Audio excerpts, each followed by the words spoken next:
Good morning, students. Welcome back. Again, we are here with our previous chapter of economics, that is money and credit.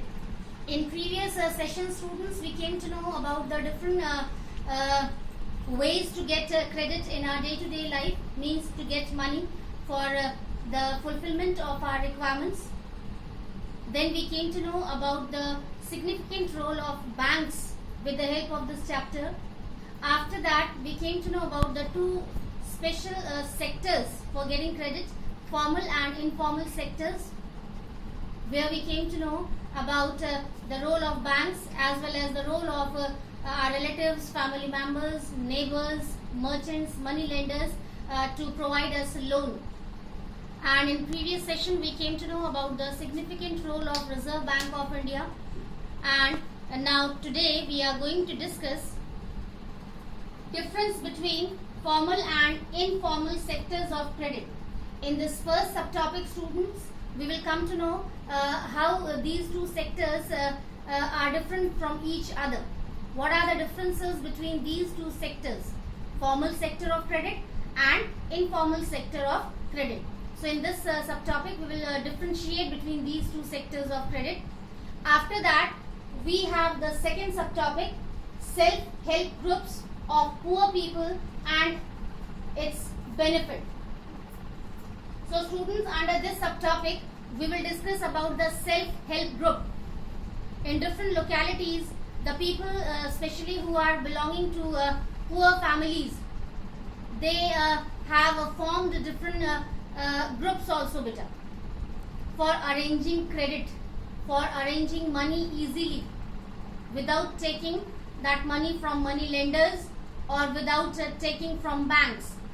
They have started a kind of organization, we can say, or institution where they become the part of that institution or organization, and then they start collecting money also there, and in the time of need they use that money as a credit or loan. So in this second subtopic, we will discuss about these self-help groups, and along with that we will come to know about the formation of that group and what are the different benefits of these self-help groups. So let's start with the first subtopic, that is difference between formal and informal sector of credit. So we can do in this way: formal sector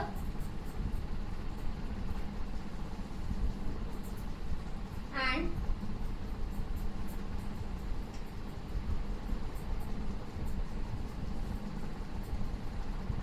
informal sector. So first basic difference is how we get credit in formal sector and how we get credit in informal sector. So you know very well, under formal sector we get credit from banks.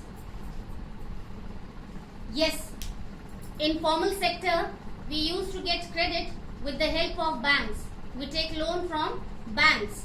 Now on the contrary, in informal sector, how do we get the loan or credit? You know very well. Yes, we get credit excuse me, from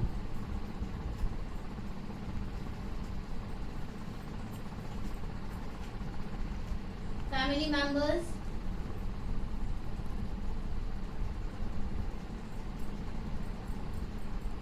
relatives, excuse me, money lenders,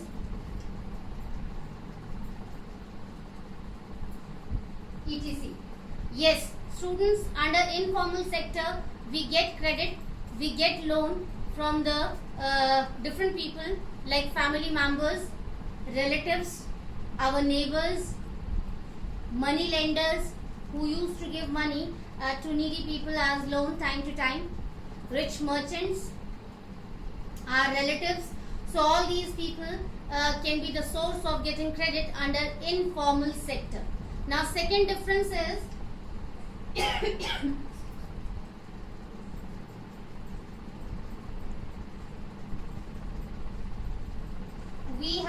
pay interest. As I explained you in previous sessions, beta, that when we get loan from banks, so according to that amount of money and according to the norms and rules of banks, we have to pay money as interest also. So this is also a major point as difference between these two sectors of getting credit.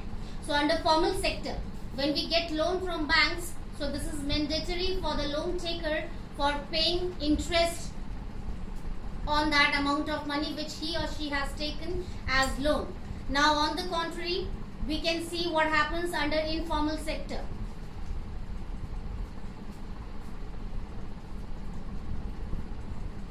Interest is not necessary to be paid. See the difference better. Under formal sector, when we take loan from banks, we have to pay interest on that amount of money which we took as loan. And on the other hand, in informal sector, it's not necessary that we have to pay interest. Why? Because we are taking that money from our family members, relatives, money lenders or merchants. Might be, it can be happen, but it's not necessary that we will have to pay interest there. So this is also a kind of a difference. Now third,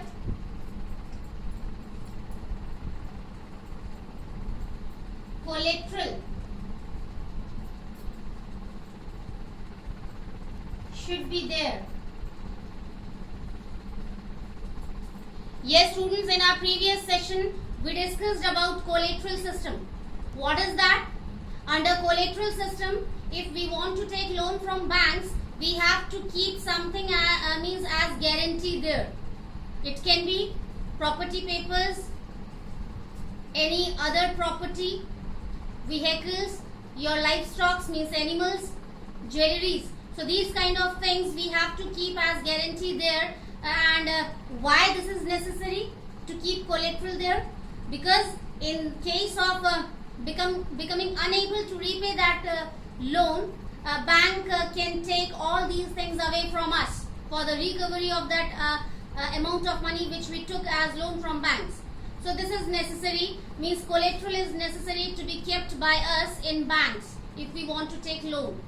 Now again, just opposite of that, it's not necessary to keep something as guarantee to take loan in informal sector better. Why? Again, this is going to be repeated because we are taking money from our relatives or family members. Okay, so we have trust. So it's not necessary to keep something as collateral there. So I can write here. Collateral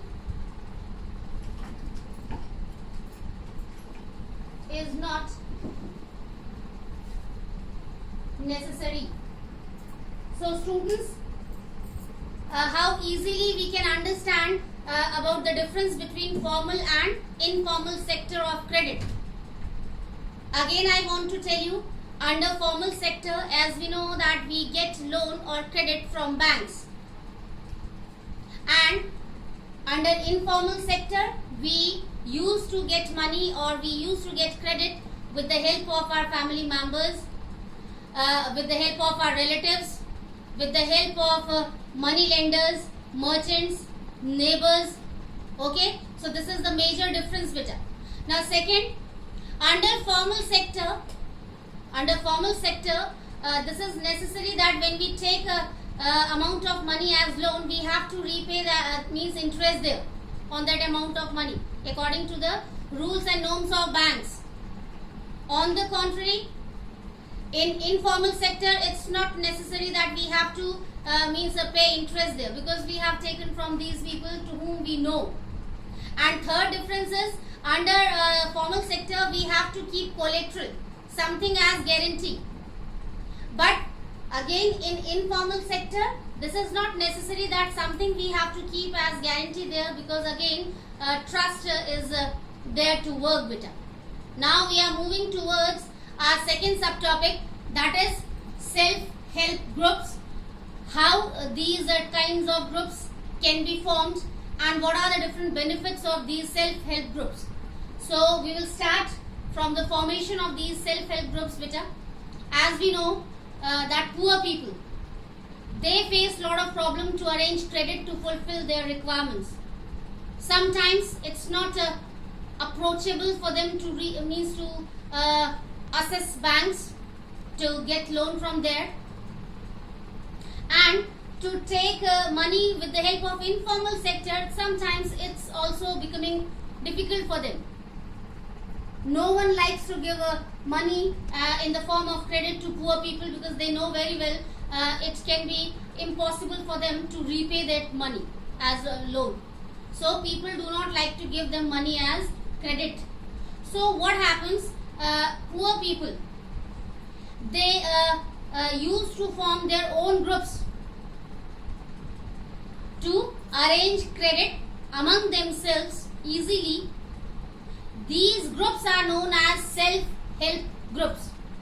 So now first I shall tell you how these groups can be formed. What is the rule? What is the main rule for forming these kind of groups? So first is,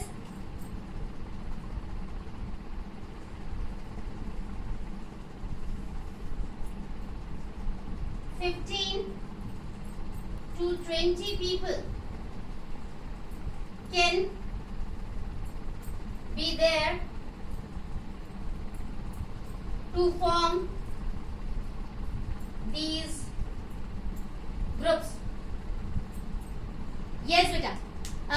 We need 15 to 20 people to form these kinds of groups, self-help groups, which are there to help poor people for arranging money among themselves. They used to collect money there, and in the time of need, they used to take that money as credit for fulfillment of their requirements. Okay, second, they can collect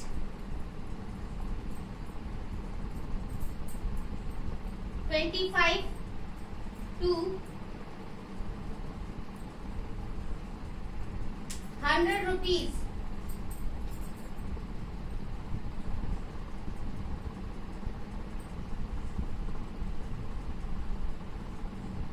for the group. Yes, beta.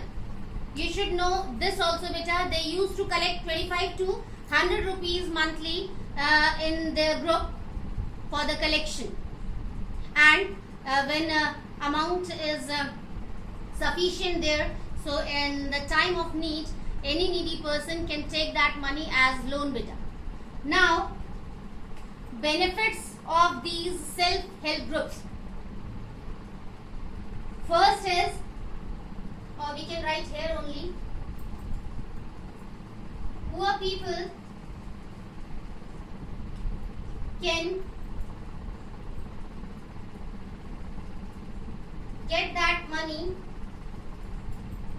easily without any interest.